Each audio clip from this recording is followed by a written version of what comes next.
आपको आश्चर्य तो अवश्य हो रहा होगा कर्ण कि ये देवकी पुत्र आपको कहां ले आया। आपके स्थान पर यदि कोई और होता तो अवश्य आश्चर्य करता। आप तो किसी के आश्चर्य की सीमा में समा ही नहीं सकते वासुदेव। हे राधे, आप एक उत्तम व्यक्ति हैं, सच्चरित्र।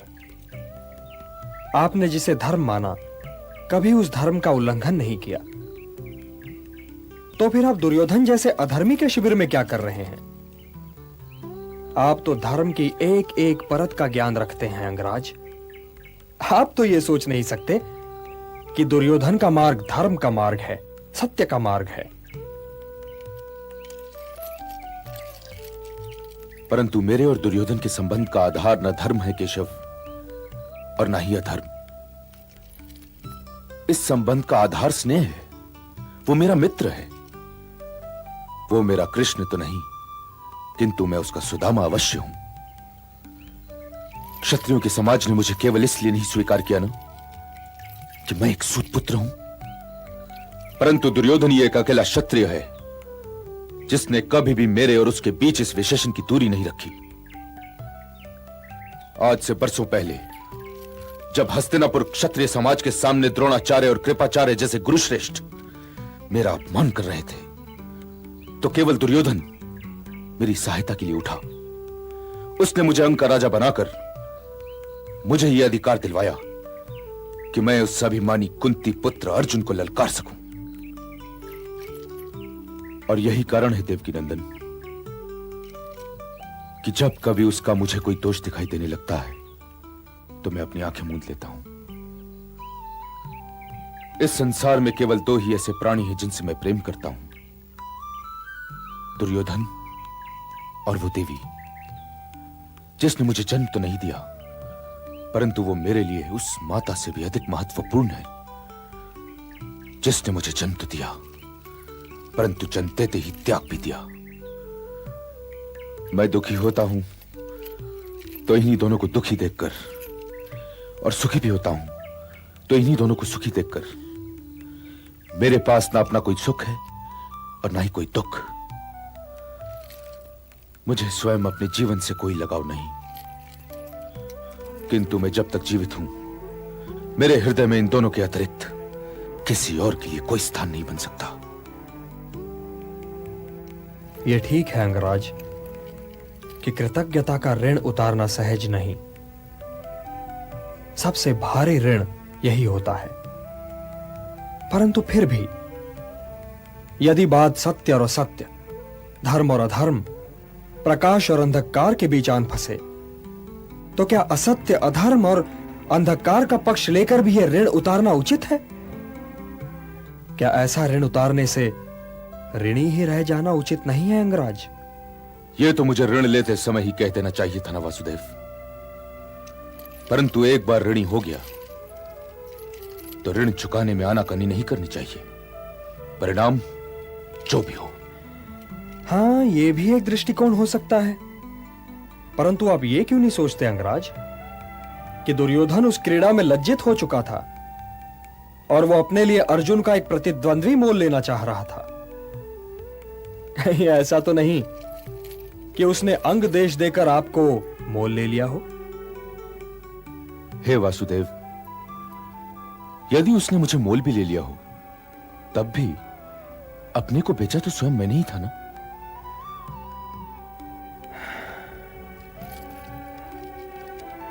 कभी आप अपने जन्म, अपनी पहचान के विषय में सोचते हैं कर्ण? यदि सोचूं भी तो मिलेगा क्या? अर्थात आप नहीं जानते कि आप कौन हैं? जानता तो नहीं, किंतु अनुमान लगा सकता हूं। मेरी माता अवश्य किसी आदरणीय परिवार की पुत्री होगी, कदाचित कोई राजकुमारी जिनका भवन गंगा तट पर होगा। जब ही तो मेरे जन्म लेते ही मुझे सहजता से गंगा में बहा दिया। और मैं यह भी अनुमान लगा सकता हूं कि मेरी माता को अपने पुत्र से कहीं अधिक अपना यश प्रिय था। उन्होंने अपने पुत्र को त्याग दिया और अपनी प्रतिष्ठा को संभाल के रख लिया। और अपनी माता को खोजने के लिए आपका हृदय भी नहीं मचला? जिस माता ने मुझे त्याग दिया हो, उसे खोजकर मैं करूंगा क्या? उसे पाकर भी मैं क्या करूंगा वासुदेव? और संभवतः मेरे जन्म के उपरांत किसी आदरणीय कुल में किसी महाराजा, किसी दिग्विजयी से उनका विवाह भी हो गया हो, और अब वो ऐसे पुत्रों की माता हूं जिन्हें त्यागने की आवश्यकता ही ना पड़ी हो। परंतु हे कृष्ण, मुझे इस बात का दुख नहीं कि मैंने अपनी माता की ममता का स्वाद नहीं चखा। मेरी माता का नाम राधा है वासुदेव, और मैं उन्हीं के नाम से जाना जाता हूं, राधे।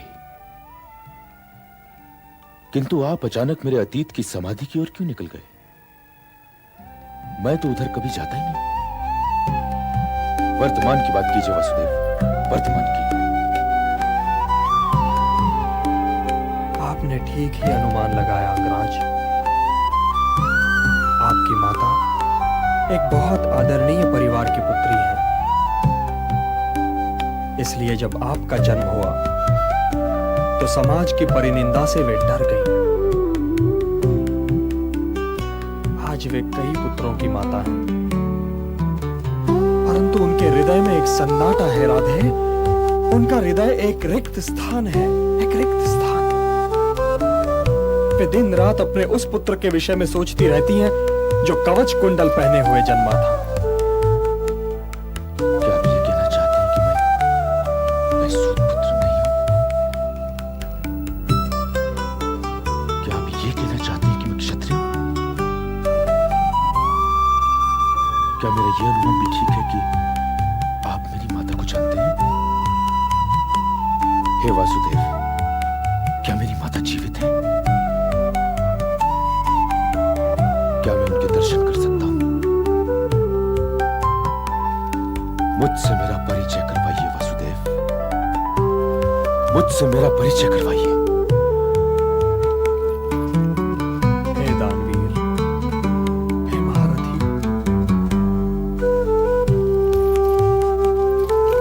क्या आप सत्य को सहन कर पाएंगे? सत्य का घाव अपमान के घाव से तो गहरा नहीं होता ना वासुदेव।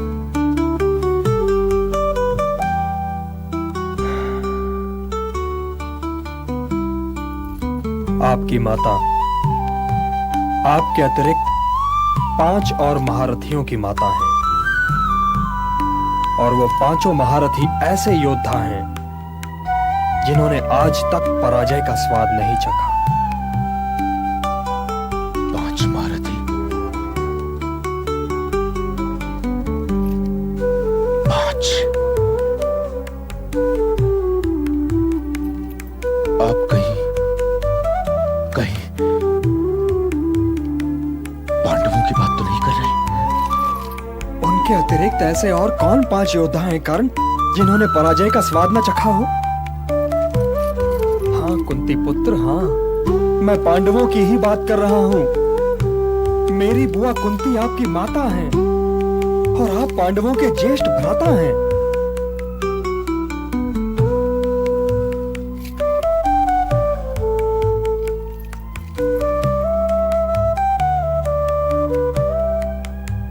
और मेरे पिता कौन है वासुदेव? आपके यही इष्ट देव आपके पिता हैं कर्ण। मैं सूर्य पुत्र हूं। हाँ,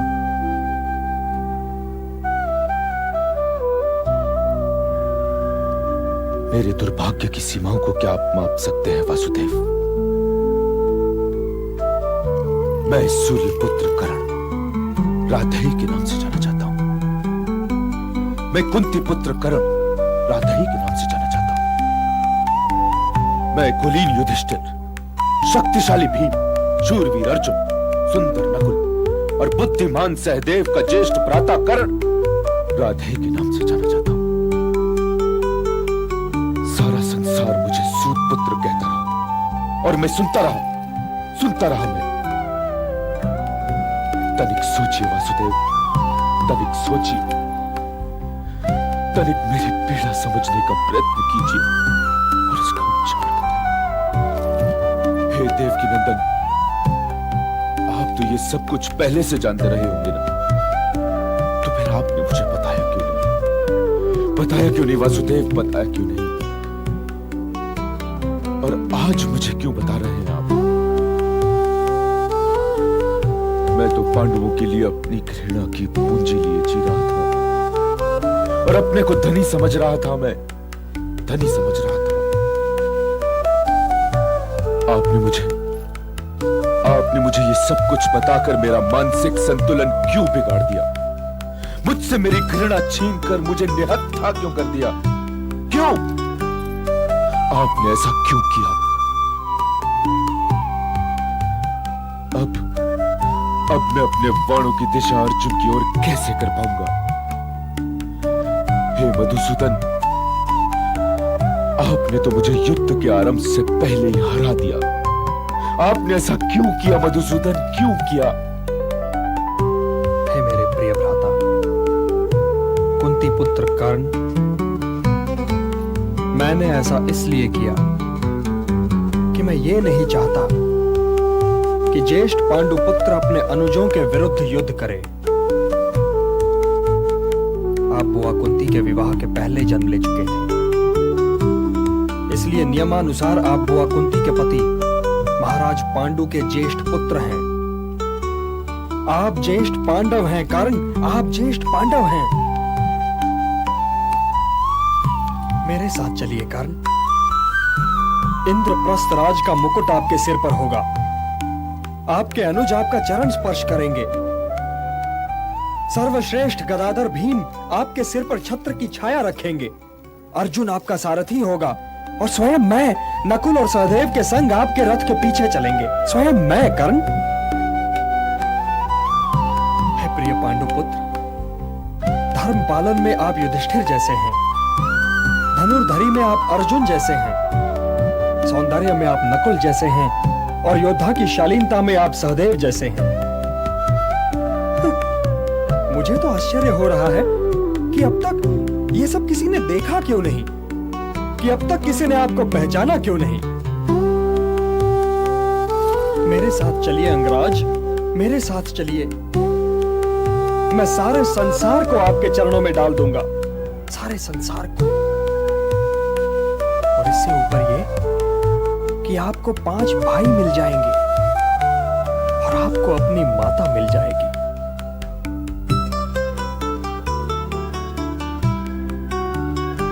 आप जो कुछ कह रहे हैं वो सब ठीक है, परंतु मैं दुर्योधन का ऋणी हूं। आपने उस ऋण के विषय में तो कुछ कहा ही नहीं। मैं आपके लिए भी अपने आप से झूठ नहीं बोल सकता केशव, नहीं बोल सकता। मैं जानता हूं कि पांडव तो आपकी कृपा के सुरक्षा छत्र के नीचे हैं। मैं क्या, युद्ध में तो उन्हें कोई भी नहीं हरा सकता। और मैं ये भी जानता हूं केशव कि कौरव सेना की पराजय निश्चित है। फिर भी मैं दुर्योधन ही के ध्वज तले युद्ध करूंगा। दुर्योधन के लिए मेरा आत्मविश्वास पराजय स्वीकार करने को भी तैयार है। हे मधुसूदन, अब जब ये जान लेने के बाद कि अर्जुन मेरा अनुज है, मैं उसकी ओर उसके प्राण लेने वाले बाण तो नहीं भेज सकता ना। फिर भी मैं युद्ध करूंगा, अर्जुन से युद्ध करूंगा। आप तो ये अच्छी तरह जानते थे ना कि मैं दुर्योधन की मित्रता को कभी नहीं त्यागूंगा। फिर भी आपने मुझसे मेरे जन्म का रहस्य बताकर अर्जुन के प्राणों की रक्षा कर ली। हे केशव, यदि आपने ऐसा न किया होता तो अच्छा होता। तो अब आप मुझे एक वचन दीजिए कि मेरे वीर गति को प्राप्त होने तक आप मेरे अनुजों को यह नहीं बताएंगे। यदि युधिष्ठिर को पता चल गया कि मैं उसका ज्येष्ठ भ्राता हूं, तो वो अपने सिर पर मुकुट रखना कभी स्वीकार नहीं करेगा। और राजा बनने योग्य तो मेरा अनुज युधिष्ठिर ही है। यदि उसने मुझे ये मुकुट दे दिया तो मैं अंग देश के मुकुट का ऋण उतारने के लिए अपने मित्र दुर्योधन के सिर पर यह मुकुट रख दूंगा, और ये उस मुकुट से बड़ा अन्याय होगा, बड़ा अन्याय। हे मधुसूदन, अब हमारी भेंट रणभूमि में ही होगी। तब तक के लिए मुझे आज्ञा दीजिए।